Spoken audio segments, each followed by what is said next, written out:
नमस्कार। हमारे चैनल वेदांत में आपका स्वागत है। दोस्तों, आज का हमारा विषय है गुरु और शिष्य के लक्षण। सबसे पहले हम जानने की कोशिश करेंगे कि गुरु की पहचान क्या है। सूर्य को प्रकाश में लाने के लिए मशाल की आवश्यकता नहीं होती। उसे देखने के लिए हमें दिया नहीं जलाना पड़ता। जब सूर्योदय होता है तो हम अपने आप जान जाते हैं कि सूरज उग आया है।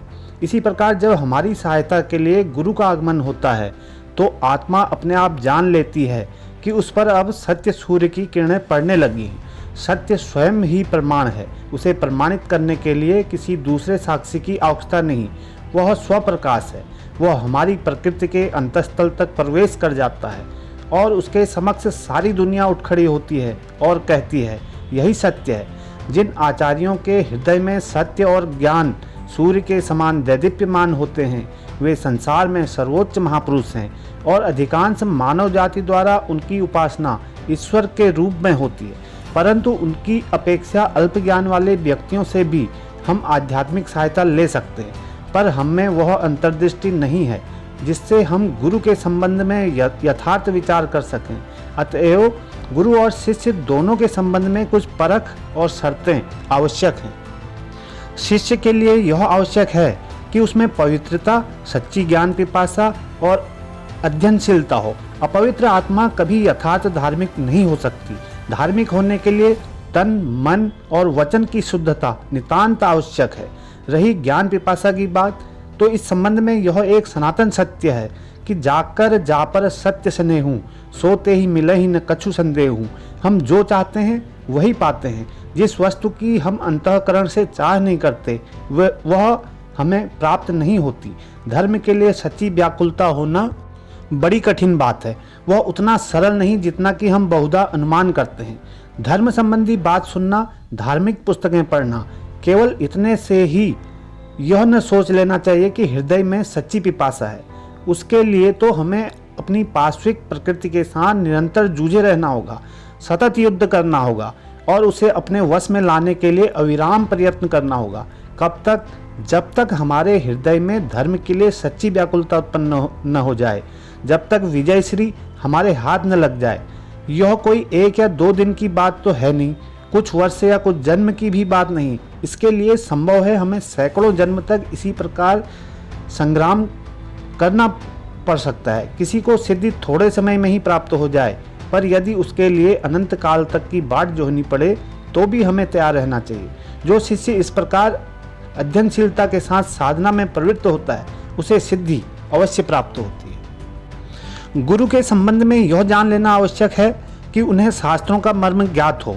वैसे तो सारा संसार ही वेद, बाइबिल, कुरान पढ़ता है, पर वे तो केवल शब्द राशि हैं, धर्म की सूखी ठटरी मात्र हैं। जो गुरु शब्दांडर के चक्कर में पड़ जाते हैं, जिनका मन शब्दों की शक्ति में बह जाता है, वे भीतर का मर्म खो बैठते हैं। जो शास्त्रों के वास्तविक मर्मज्ञ हैं, वे ही असल में सच्चे धार्मिक गुरु हैं। शास्त्रों का शब्दजाल एक सघन वन के सदृश है, जिसमें मनुष्य का मन भटक जाता है और रास्ता ढूंढे भी नहीं पाता।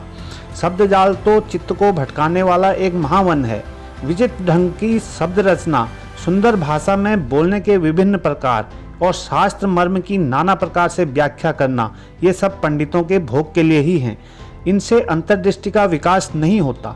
जो लोग इन उपायों से दूसरों को धर्म की शिक्षा देते हैं, वे केवल अपना पांडित्य प्रदर्शित करना चाहते हैं। उनकी यही इच्छा रहती है कि संसार उन्हें बहुत बड़ा विद्वान मानकर उनका सम्मान करे। संसार के प्रधान आचार्यों में से कोई भी शास्त्रों की इस प्रकार नानाविध व्याख्या करने के झमेले में नहीं पड़ा। उन्होंने श्लोकों के अर्थ में खींचातानी नहीं की। वे शब्दार्थ और धात्वार्थ के फेर में नहीं पड़े। फिर भी उन्होंने संसार को बड़ी सुंदर शिक्षा दी। इसके विपरीत उन लोगों ने, जिनके पास सिखाने को कुछ भी नहीं, कभी एकाध शब्द को ही पकड़ लिया और उस पर 3 भागों की एक मोटी पुस्तक लिख डाली, जिसमें उस शब्द की उत्पत्ति कैसे हुई, किसने उस शब्द का सबसे पहले उपयोग किया, वह क्या खाता है, वह कितनी देर सोता था, आदि आदि। इसी प्रकार की सब अनर्थक बातें भरी हैं। गुरु के लिए दूसरी आवश्यक बात है निष्पापता। बहुधा प्रश्न पूछा जाता है, हम गुरु के चरित्र और व्यक्तित्व की ओर ध्यान ही क्यों दें? हमें तो यही देखना चाहिए कि वे क्या कहते हैं और बस उसे ग्रहण कर लेना चाहिए। पर यह बात ठीक नहीं। यदि कोई मनुष्य मुझे गति विज्ञान, रसायन शास्त्र अथवा भौतिक विज्ञान सिखाना चाहेगा तो उसका चरित्र कैसा भी हो सकता है, क्योंकि इन विषयों के लिए केवल तेज बुद्धि की आवश्यकता होती है। परंतु अध्यात्म विज्ञान के आचार्य यदि अशुद्ध चित्त रहें तो उनमें लेस मात्र भी धर्म का प्रकाश नहीं रह सकता। एक अशुद्ध चित्त व्यक्ति हमें क्या धर्म सिखाएगा? अपने आध्यात्मिक सत्य की उपलब्धि करने और दूसरों में उसका संचार करने का एकमात्र उपाय है हृदय और मन की पवित्रता। जब तक चित्त शुद्ध नहीं होती तब तक भगवत दर्शन अथवा उस अतीन्द्रिय सत्ता का आभास तक नहीं मिलता।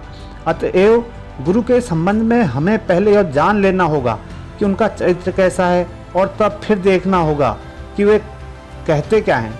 उन्हें पूर्ण रूप से शुद्ध चित्त होना चाहिए, तभी उनके शब्दों का मूल्य होगा, क्योंकि केवल तभी वे सच्चे संचारक हो सकते हैं। यदि स्वयं उनमें आध्यात्मिक शक्ति न हो तो वे संचार ही क्या करेंगे।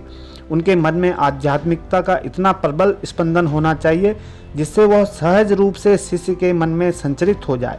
वास्तव में गुरु का काम यह है कि वे शिष्य में आध्यात्मिक शक्ति का संचार कर दें, न कि शिष्य की बुद्धिवृत्ति अथवा अन्य किसी शक्ति को उत्तेजित मात्र करें। यह स्पष्ट अनुभव किया जा सकता है कि गुरु से शिष्य में सचमुच एक शक्ति आ रही है, अतः गुरु का शुद्ध चित्त होना आवश्यक है। गुरु के लिए तीसरी आवश्यक बात है उद्देश्य। गुरु को धन, नाम या यश संबंधी स्वार्थ सिद्धि के हेतु धर्म शिक्षा नहीं देनी चाहिए। उनके कार्य तो सारी मानव जाति के प्रति विशुद्ध प्रेम से ही प्रेरित हों। आध्यात्मिक शक्ति का संचार केवल शुद्ध प्रेम के माध्यम से ही हो सकता है। किसी प्रकार का स्वार्थपूर्ण भाव जैसे कि लाभ अथवा यश की इच्छा तुरंत ही इस प्रेम रूपी माध्यम को नष्ट कर देगा। भगवान प्रेम स्वरूप हैं और जिन्होंने इस तत्व की उपलब्धि कर ली है वे ही मनुष्य को शुद्ध होने और ईश्वर को जानने की शिक्षा दे सकते हैं। जब देखो कि तुम्हारे गुरु में ये सब लक्षण विद्यमान हैं तो फिर तुम्हें कोई आशंका नहीं, अन्यथा उनसे शिक्षा ग्रहण करना ठीक नहीं, क्योंकि तब साधु भाव संचरित होने के बदले असाधु भाव के संचरित हो जाने का बड़ा भय रहता है। अतः इस प्रकार के खतरे से हमें सब प्रकार से बचना चाहिए। केवल वही जो शास्त्रज्ञ, निष्पाप, काम गंधहीन और श्रेष्ठ ब्रह्मविद है, सच्चा गुरु है। गुरु ही धर्म पिपासु की आंखें खोलने वाले होते हैं। अतः गुरु के साथ हमारा संबंध ठीक वैसा ही है जैसा पूर्वज के साथ उसके वंशज का।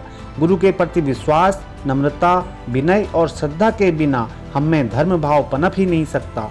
और यह एक महत्वपूर्ण बात है कि जिन देशों में गुरु और शिष्य में इस प्रकार का संबंध विद्यमान है, केवल वही असाधारण आध्यात्मिक पुरुष उत्पन्न हुए हैं, और जिन देशों में इस प्रकार के गुरु शिष्य संबंध की उपेक्षा हुई है, वहाँ धर्मगुरु एक वक्ता मात्र रह गया है।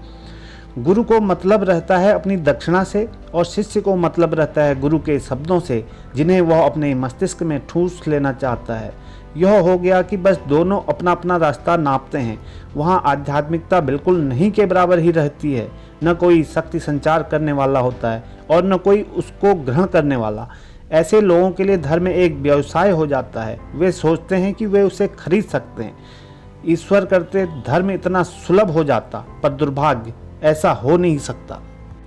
धर्म ही सर्वोच्च ज्ञान है, वही सर्वोच्च विद्या है। वह पैसों से नहीं मिल सकता और न पुस्तकों से ही। तुम भले ही संसार का कोना कोना छान डालो, हिमालय, आल्पस और काकेशस पर्वतों के शिखर पर चढ़ जाओ, अथवा समुद्र का तल भी नाप डालो, तिब्बत और गोबी मरुस्थल की धूल छान डालो, पर जब तक तुम्हारा हृदय धर्म को ग्रहण करने के लिए तैयार नहीं हो जाता और जब तक गुरु का आगमन नहीं होता, तब तक तुम धर्म को कहीं न पाओगे। और ये विधाता निर्दिष्ट गुरु प्राप्त हो जाएं तो उनके निकट बालक भाव से विश्वास और सरलता के साथ अपना हृदय खोल दो और साक्षात ईश्वर ज्ञान से उनकी सेवा करो।